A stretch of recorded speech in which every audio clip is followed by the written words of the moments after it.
This is the first time in the history of the United States that there are four generations in the workforce at one time because the baby boom generation can't afford to leave, which means that my kids, my 25-year-old daughter and 23-year-old daughter, are really having a hard time breaking in and making any kind of money, and their husbands, because the baby boom generation can't retire. They can't afford to. They have to work till they die because there was no pie at the end of the rainbow. There was no three-legged stool of retirement, a pension fund that they could rely on, Social Security and savings.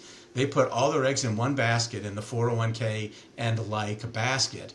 And once they went to draw money out of the basket, it wasn't full. It was the opposite of the loaves and the fishes that people have heard about, Yeah. of that being multiplied. It actually went away. It shrunk. So they thought their basket would be full of resources, but when they retired, it hardly had any resources for them to do anything with. And that's a predicament that we're in the United States, and on the cusp of a major market collapse. Hey, some people are glad Donald Trump got in the office. Some people are not. As a businessman, I think you'll be able to help maybe get us out of what's coming. But it didn't matter if Joe Biden, Kamala Harris, or Donald Trump was in office. We went from when Trump got elected the first time, we were $19 trillion in debt. 8 years later, 4 years of Trump and then 4 years of Biden, we're now almost $37 trillion in debt as a nation. We now doubled our national debt in a matter of 8 years. So it took us from 1913 to 2016 to get $19 trillion in debt. And then it only took us 8 years to double it. So somebody's got to pay that bill. And when the bill comes due, that's when you see markets, all markets, financial markets, real estate markets, because it's just another asset class. It's a hard asset versus a digital asset. All markets collapse. And those that get beat up the most are the working class Americans, and those who make the money are the ones that understand how to make money when everything is falling apart. Well, and the interesting part right now, I mean, our little granddaughter just got a job. She's 14 at Urban Air, right? And Yeah. so now she's the fifth generation entering in, and as Tim Elmore reminds us, we've got to teach these kids financial literacy.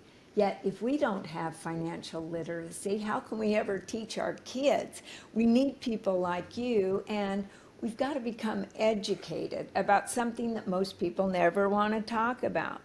And we're not just talking about stock options and futures and all of that, because that feels intimidating. When I walked into that class and I thought, okay, I'm going to learn about options, I'm going to learn about futures, I'm going to learn about these processes, thinking, oh my goodness, there's such complex strategies. And you made it so simple. It's really not complicated. It's just that we've been taught, because maybe our parents didn't know about money, they didn't want to talk about it, our teachers didn't want to talk about it, and therefore it must be really taboo to talk about it in our subconscious mind, right? Yeah. So what was it that got you so interested in making all this so simple for everybody? Because you did a great job. Well, it's one thing that I learned too when I was on church staff.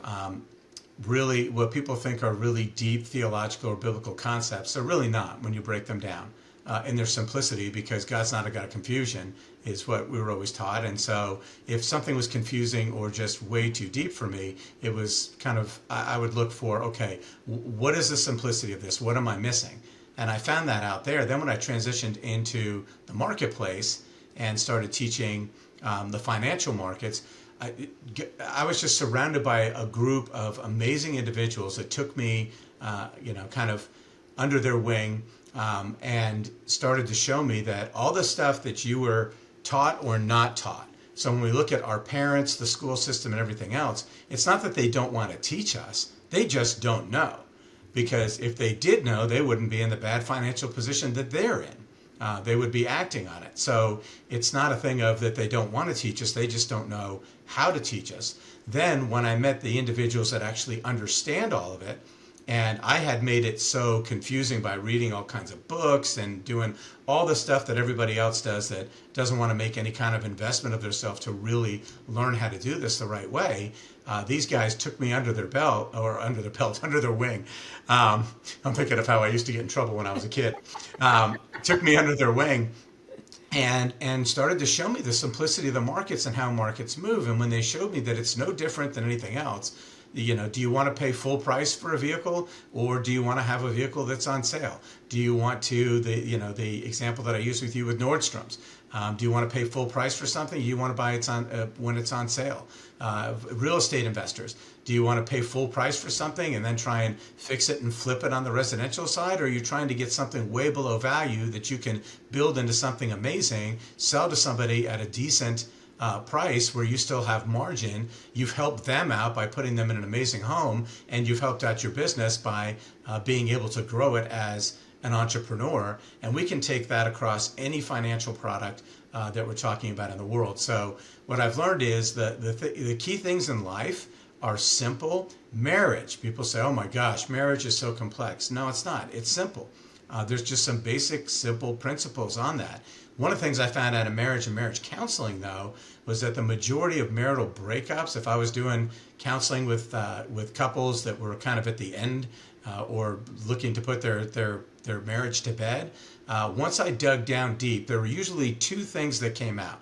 It was either major disagreements over finances and differences of opinion or lack thereof that was causing all kinds of other strife that would lead to all the things so they came to me because, well, he did this or she did this. When we boiled it down, it all started with stress over finances, or somebody had some kind of abuse in their background. But most of the time it was finances. So when you look at finances and going back to my time on church staff, one of the things that I realized and was taught when I was going through seminary is that the Bible speaks more about stewardship, finances, and money than it does about any other subject. So I just became a steward of that, and I became a student rather of that, to find out, all right, why is it being made so simple? And then when we go to Wall Street wants to tell you that you're not smart enough and you don't have the time to do it.